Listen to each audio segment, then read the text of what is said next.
पूर्व कक्षा में हमारा विषय चल रहा है द्वितीय ढाल। और द्वितीय ढाल में हमने किस प्रकार से अग्रहीत मिथ्यात्व होता है उसके बारे में हमने जाना था कि किस प्रकार से हम जो 7 तत्व हैं हमारे जीव, अजीव, आश्रव, वंद, शंबर, निर्जरा, मोक्ष इत्यादि,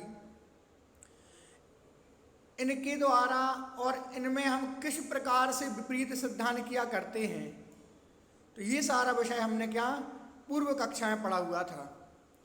अब आगे बढ़ते हैं। हमने लगभग 8 छंदों का स्वाध्याय कर लिया है।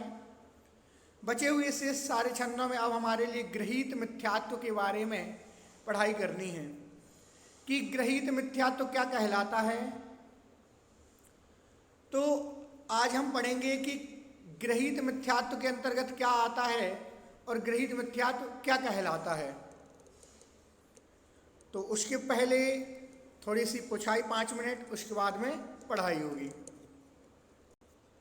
द्वितीय ढाल छंद क्रमांक 9।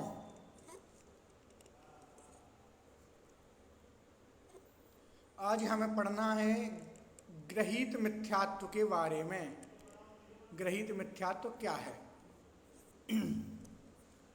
आज का विषय भी थोड़ा सा अच्छा है और पढ़ने लायक भी है, आवश्यक भी है।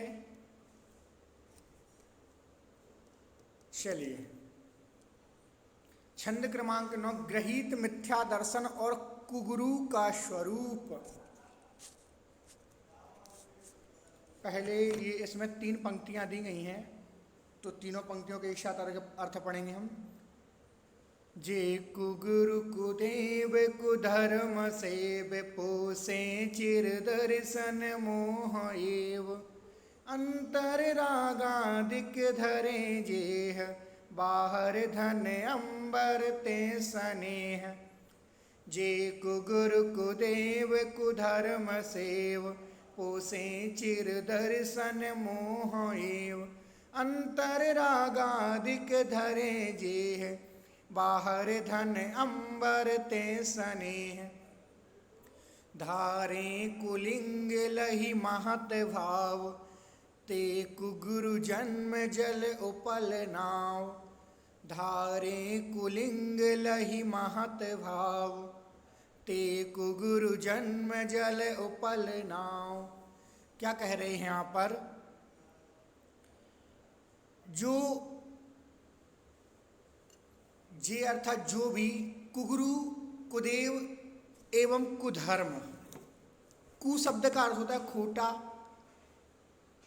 तो जो भी कुगुरु, कुदेव और कुधर्म, खोटे गुरु, खोटे देव, खोटे धर्म, सेव, उनकी सेवा करता है, तो उसके लिए क्या होता है, पोसे चिर दर्शन मोह एव। पोसे, पोषण करता है वह, चिर अर्थात बहुत लंबे समय तक, दर्शन मोह एव, दर्शन मोहनीय कर्म का। यदि हम कुगुरु, कुदेव एवं कुधर्म इन तीनों के लिए मानते हैं, उनकी सेवा करते हैं, उनका पोषण करते हैं, तो आपको चिर अर्थात होता है लंबे समय तक। जहाँ पर चिर शब्द का उपयोग हो वहाँ पर लंबे समय तक। अब लंबा समय बहुत अधिक भी हो सकता है, ना जाने कितने जन्म आपके व्यतीत हो सकते हैं इसमें। तो ऐसे इस लंबे समय तक चिर अर्थात जो पोषण करेगा वह लंबे समय तक दर्शन मोहनीय कर्म का बंध करेगा। अब दर्शन मोहनीय कर्म का बंध करेगा तो इससे क्या होगा, पहली बात, एक तो आत्मदर्शन भी नहीं हो पाएगा। क्यों? क्योंकि हम यदि दूसरों का पोषण करेंगे, मिथ्यात्व का पोषण करेंगे, तो हम अपने बारे में जानेंगे कब, कैसे जान पाएंगे? क्योंकि हमें तो अपने बारे में बताने वाला कोई मिला नहीं, आत्म तत्व के बारे में बताने वाला मिला नहीं, या फिर ऐसा नहीं मिला कि जो हमारे लिए यह सिखा सके कि इससे क्या इससे फायदा है, क्या नुकसान है, या फिर ये ना बता सके कि यदि हम इनका पोषण करते हैं तो पोषण करने पर हमारा संसार कितना बढ़ेगा, या फिर जो हमारे लिए इस संसार से दूर होने का मार्ग भी नहीं बता सकते। क्यों नहीं बता सकते वो हमें दूर होने का मार्ग संसार से? क्योंकि वह स्वयं ही इस संसार में राग द्वेष में फंसे हुए हैं। और जो राग द्वेष में फंसा हुआ है, संसार में फंसा हुआ है, वह फिर हमें कैसे बतलाएगा? या तो वह ऐसा होना चाहिए जो इस संसार से निकलने का प्रयत्न कर रहा हो, तो भी ठीक है। लेकिन यदि जो संसार में फंसता ही जा रहा हो, राग द्वेष करता जा रहा हो, तो वह इस हमारे लिए नहीं निकाल सकता। तो जो भी हैं ये कुगुरु, कुदेव, कुधर्म। अब तीनों का स्वरूप आगे आ रहा है कि कुगुरु कौन कहला देंगे, कुदेव कौन कहलाएंगे, कुधर्म कौन कहलाएंगे। तो सबसे पहले आया कुगुरु। कुगुरु कौन कहलाते हैं?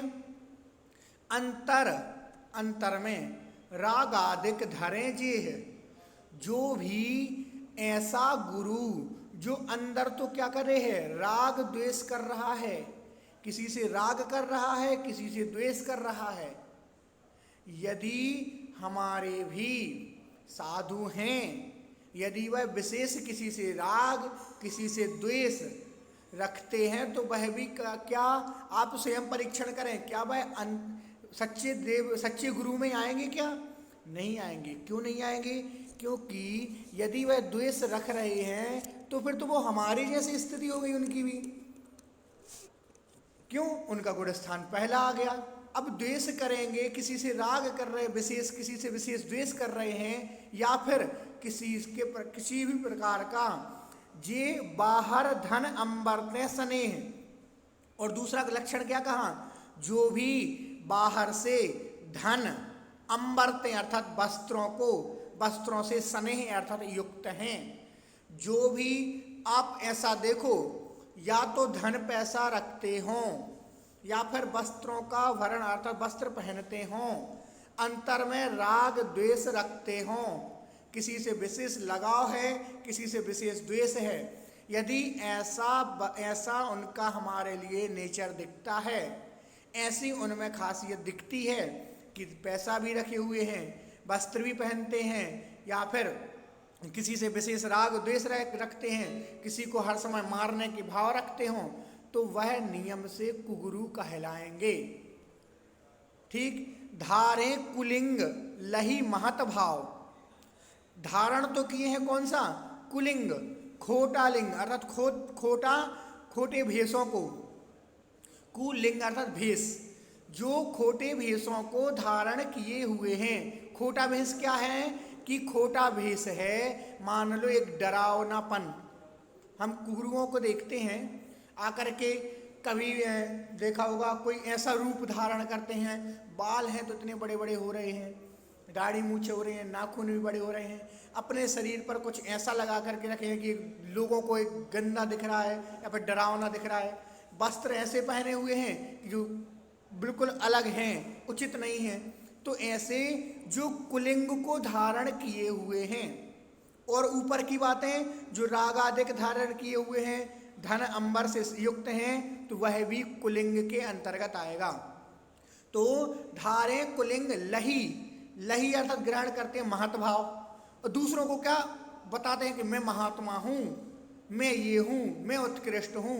तो जो कुलिंगी हैं, महत्भाव को धारण किए हुए हैं, वे कुगुरु उस जल में पत्थर के समान नाव के बराबर हैं, समान हैं। जे ते अर्थात वे कुगुरु जन्म जल उपल नाव, जन्म में जल में रहने वाली पत्थर की नाव के समान हैं, जो स्वयं तो डूब ही रहे हैं, साथ में यदि आप उनकी संगति करोगे तो आपको भी डूबना ही पड़ेगा। डूबने से मतलब आपको भी नरक इत्यादि गतियों में जाना ही पड़ेगा। अब देखें हम क्या करते हैं, एक बार पुनः पहले अर्थ देखें फिर बताते हैं। जे कुगुरु कुदेव कुधर्म से, जो कुगुरु कुदेव कुधर्म का सेवन करते हैं, पोषे चिर दर्शन मोहे, वह बहुत लंबे समय तक दर्शन मोहिनी कर्म का पोषण करते हैं। अंतर रागादिक धरे जे है, जो अंतर में क्या है, राग द्वेष को धारण किए हुए हैं। बाहर धन अंबरते सने, बाहर क्या है, धन है, इकट्ठा बैंक बैलेंस बना करके रखे हुए हैं। अंबरते सने, और वस्त्रों को क्या है, धारण किए हुए हैं।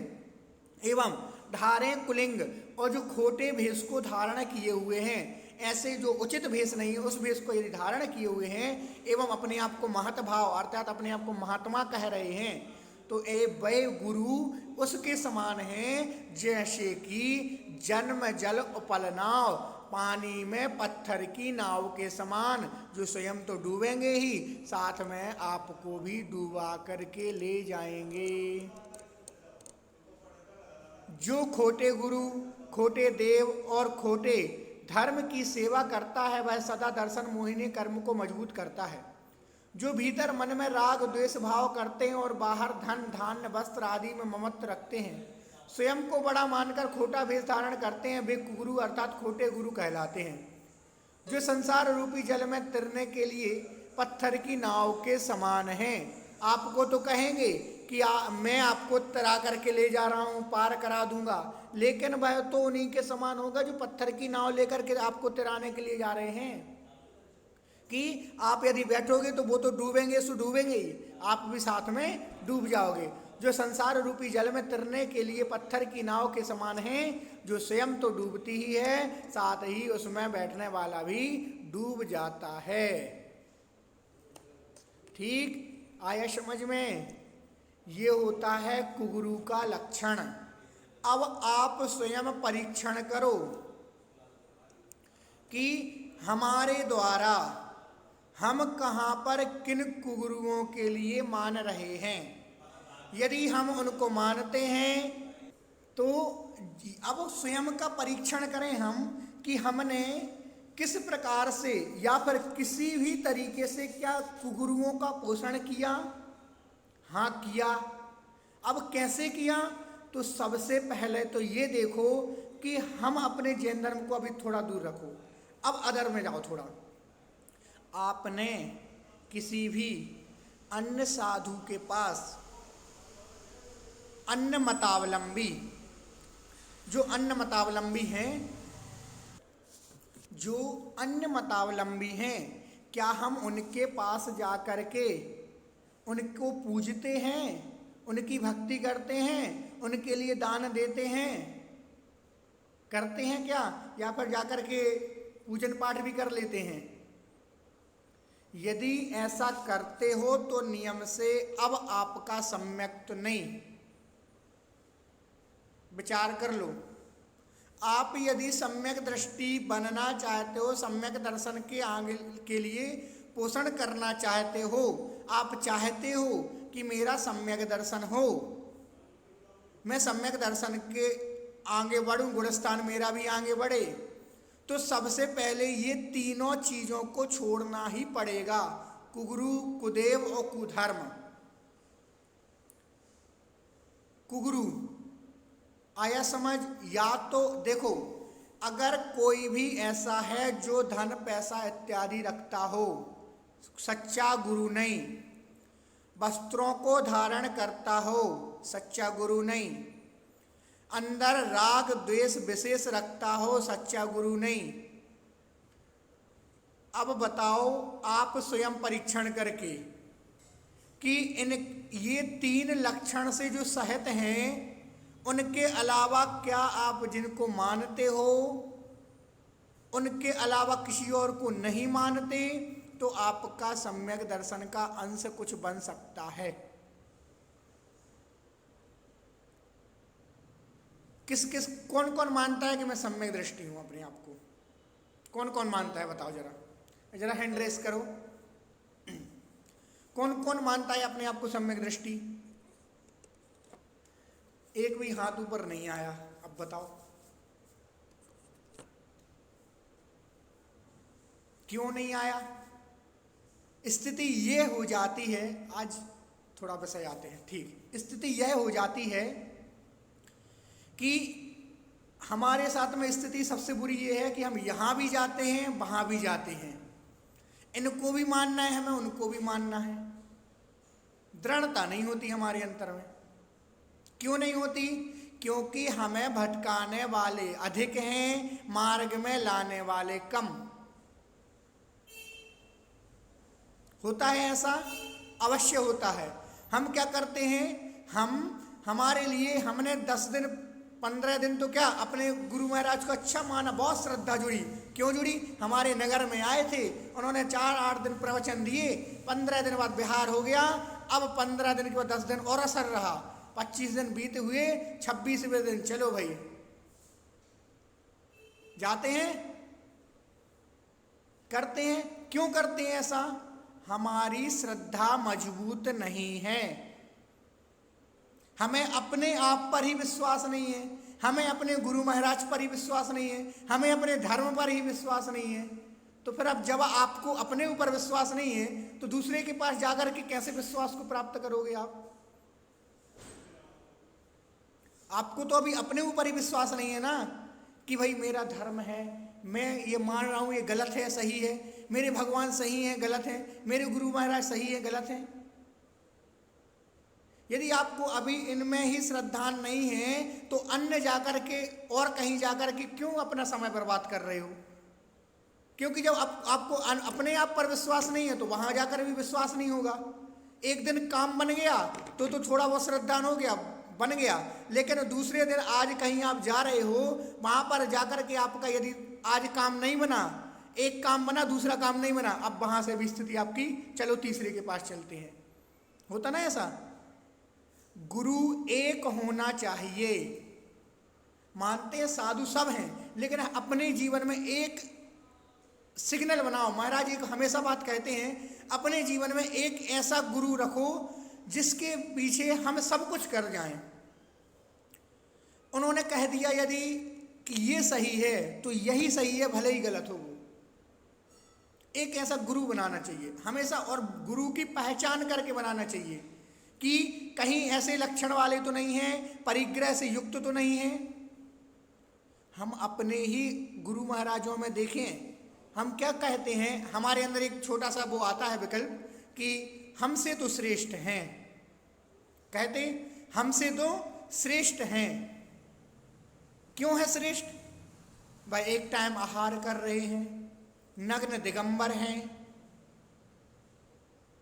जो हमसे श्रेष्ठ हैं, यही आता ना बात, नग्न दिगंबर हैं, आहार एक टाइम कर रहे हैं, खड़े होकर के आहार कर रहे हैं, विहार कर रहे हैं, केस लॉन्च कर रहे हैं, ठीक है, माना हमसे श्रेष्ठ हैं। लेकिन यदि आपको सिर्फ हमसे श्रेष्ठ बनना था तो आप घर में रह करके भी तो साधना कर सकते थे, लेकिन आपने महाव्रतों को धारण करके महाव्रतों में भंग क्यों किया? 28 मूल गुणों का पालन नहीं हो रहा है तो फिर आप भगवान बने। मैं तो उनको पूजूंगा जो सच्चे भगवान हैं। हमारे गुरु महाराज किस में आते हैं? पंच परमेष्टि के अंतर्गत आ जाते हैं, आचार्य उपाध्याय साधु, वो भगवान हैं। तो भगवान की जो पहचान है हम उन्हीं को मानेंगे। 28 मूल गुणों से सहित है साधु हैं, ठीक है, कभी कभी थोड़ा दोष लग गया, लेकिन मार्ग नहीं बनना चाहिए। थोड़ा बहुत दोष लग गया, कभी हो गया, ठीक है, माना, उन्होंने अपनी गलती सुधारी, लेकिन ये नहीं कि उसको मार्ग बना लो आप चला करके। परिग्रह अपने साथ हमेशा रख लो, हिंसा के साधनों का प्रयोग करने लगो। अब आप जब 28 मूल गुणों का पालन ही नहीं कर पा रहे हो तो मैं आपको साधु कैसे कह दूं? बताओ। आपने जब 28 मूल गुणों का ही पालन नहीं किया तो साधु कैसे कह सकते हैं? आप तो हमारे लिए भगवान हैं, तो भगवान तो वही होगा जो अच्छे पूर्ण रूप से अपने नियमों का पालन करेगा। आप श्रावक हैं, मैं आपको श्रावक तब कहूंगा जब आप 60 आवश्यकों का पालन करोगे। आपके पास एक आवश्यक नहीं है, मैं आपको श्रावक नहीं मानता। यदि आप 60 आवश्यकों का पालन करते हो तो मैं आपको श्रावक मानता हूं। तो वैसे ही यदि 28 मूल गुणों का पालन यदि मुनि महाराज करेंगे तो मैं उनको गुरु मानूंगा, तब आपका श्रद्धान मजबूत होगा। ऐसा नहीं कि आज किसी ने कुछ कहा तो यहां झुक गए, आज उन्होंने कुछ कहा तो यहां झुक गए, बिल्कुल नहीं। पूरे दुनिया में कितने भी साधु हों मैं उनको मानूंगा जो 28 मूल गुणों का पालन करेंगे, बिल्कुल मानूंगा, कैसे भी हो, कोई भी हो। कोई कहने लगता है कि संग ये संग वो संग, नहीं, मुझे कोई मतलब नहीं, कोई भी संग हो। साधु वो है जो अपने नियमों का, अपने आवश्यकों का पूर्ण रूप से पालन करेगा। मैं उनके सामने जाकर के नतमस्तक होऊंगा। लेकिन पहले निरीक्षण जरूर करूंगा, देखूंगा। एक हमारे अंदर एक भावना आ जाती है कभी कभी, हम करने लगते हैं कि आज हमने किसी साधु को देख लिया, अब वो साधु थोड़ा सा गलत मार्ग में आ भी गया, ठीक है, हो जाता है, आज समय पंचम काल है, पूर्ण रूप से पालन नहीं हो पाया, लेकिन क्या वह साधु आगे चल करके अपनी स्थिति को सुधार सकता है? बिल्कुल स्थितिकरण कर सकता है, करते हैं, बहुत सारे साधु करते हैं, देखा है। तो पहले से एक साधु के प्रति कभी यह मनोधारणा मत बना लेना कि यह साधु इस मार्ग में चल रहा है, इस मार्ग में चल रहा है तो मैं उसको वैसा ही मानूं। नहीं, हम दूसरे बार हमें जब मुलाकात होगी या फिर हम दर्शन के लिए जाएंगे तो उस वक्त हम उनको देखेंगे, पहले नमोस्तु करेंगे, बिल्कुल करेंगे। क्यों करेंगे? हो सकता है उन्होंने अपनी क्रियाओं को सुधार किया हो इतने समय में, और हमने जाकर के पूरे दिन रहे, हमने उनकी क्रियाओं को देखा, हमें शिथिलाचार समझ में आया, हमने उनके पास देखा परिग्रह था, हिंसा के साधन थे, पंखे कूलर का प्रयोग कर रहे थे, एसी का प्रयोग कर रहे थे, मोबाइल का प्रयोग कर रहे थे, ऐसा यदि हमें देखे नहीं आया, बस फिर पुनः श्रद्धा हमारी कम हो गई। तो ऐसे यह कारण मुख्य कुगुरु के प्रति हमारा ये अभी वर्णन चला कि कुगुरु इस प्रकार से ये वर्णन वाले कुगुरु के अंतर्गत आ जाते हैं। तो आप यदि चाहते हैं मैं सम्यक दृष्टि बनूं तो सबसे पहले परीक्षण करो, परीक्षण करने के बाद श्रद्धान करो। विशेष श्रद्धान तभी होगा जब आपकी स्थिति यहाँ से वहाँ नहीं होनी चाहिए, एक जगह ही होगी। और अपने जीवन में एक ऐसा गुरु अवश्य बनाओ जो हमें मार्ग देने वाला हो। सब साधु बराबर हैं, हम सबको पूजेंगे, मानेंगे, भक्ति करेंगे, सब करेंगे, लेकिन एक अपना एक वो बोलते ना क्या, एक हमें चलाने वाला होता है, एक विशेष जो हमें सब कुछ सिखाने वाला होता है, एक विशेष अपने जीवन में एक महत्वपूर्ण भूमिका निभाने वाला एक कोई विशेष होता है। तो वैसे ही एक गुरु अवश्य बनाना चाहिए। ठीक, किसी की कोई जिज्ञासा? पुनः बोले एक बार। दर्शन मोह। हाँ, दर्शन मोह क्या कहलाता है? एक सेकंड रुके। हाँ, यदि अन्य जगह हैं, आप यदि जाते हैं तो पहला सिद्धांत यही है कि आपको नहीं जाना चाहिए। हाँ, एक बार बेनाडा जी साहब से हम लोगों की चर्चा हुई इस बारे में, उन्होंने कहा था कि पहले तो हमारी जिनवाणी माँ यही कहती है कि आपको नहीं जाना।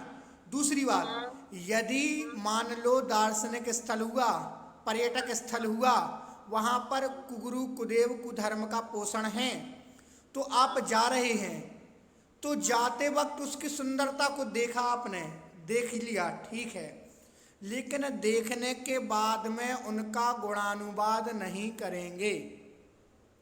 हम गए, हमने देखा, आकर के हम क्या कर रहे हैं? सब जगह, मोहल्ले में, आस पड़ोस में, रिश्तेदारों में उसका गुणानुवाद कर रहे हैं। ये तो बहुत अच्छा था, हमारे मंदिर तो ऐसे होते नहीं हैं।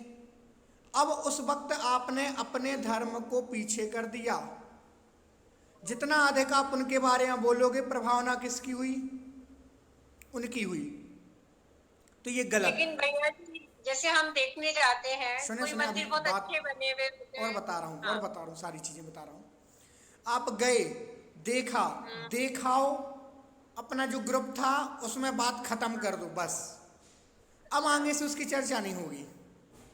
ओके। तो वो सही नहीं है, मार्ग नहीं है ये। लेकिन हमें मन था, देखा हमने, चलो एक प्रसिद्ध चीज थी, हमने देख लिया, लेकिन देखने के बाद चर्चा देखने तक ही सीमित रहेगी, या फिर टूर जब तक चल रहा है तब तक ही सीमित रहेगी।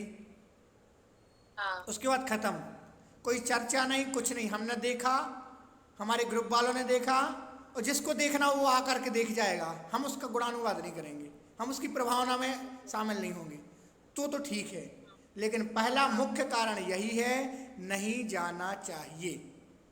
ठीक, हाँ, ठीक है। जैसे हम वहाँ गए, हम देख के आ गए, हमने कोई पूजा नहीं की, कोई पाठ नहीं किया, कोई प्रसाद नहीं चढ़ाया, देखने के हिसाब से गए और देख करके आ गए, तो वहां तक ठीक है, वहां तक चलेगा।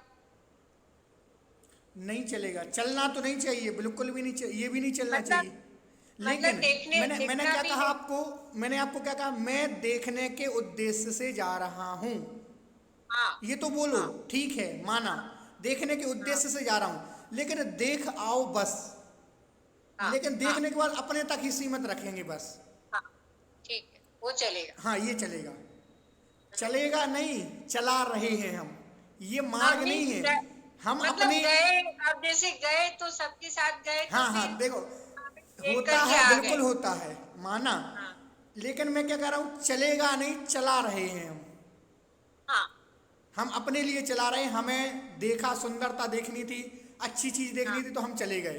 हाँ हाँ लेकिन चलेगा नहीं, चला रहे हैं हम, मार्ग नहीं है, हाँ मार्ग बना रहे हैं हम, ये है। हाँ हाँ। ठीक। और किसी की कोई जिज्ञासा शीघ्रता करेंगे? टीना जी, सॉरी, पुनः एक बार हैंड रेस करें, टीना जी आप लीजिए, हाँ बोले। जय हिंद। आपकी आवाज़ थोड़ी सी कम आ रही है।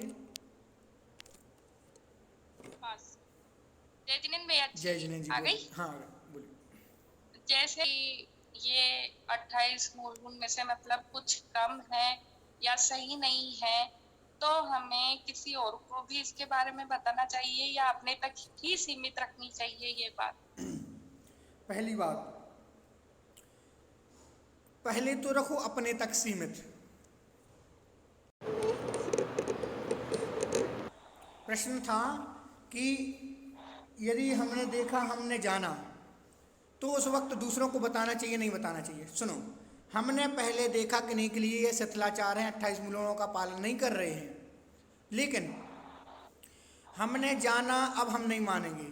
अब यदि दूसरा हमसे आगे होकर के पूछेगा कि साधु का स्वरूप क्या है, हम उसको ये नहीं बोलेंगे कि उनके प्रति ऐसा भाव रखो, वो तो द्वेष के अंतर्गत आएगा। लेकिन यदि आपसे किसी ने पूछा साधु का, सच्चे साधु का स्वरूप क्या होना चाहिए, तो उस वक्त आप बताओगे। जब तक आपसे कोई पूछेगा नहीं, तब तक नहीं बताना है। कोई पूछेगा तब बताना है आपको। ठीक है भैया। जी। और किसी की कोई जिज्ञासा?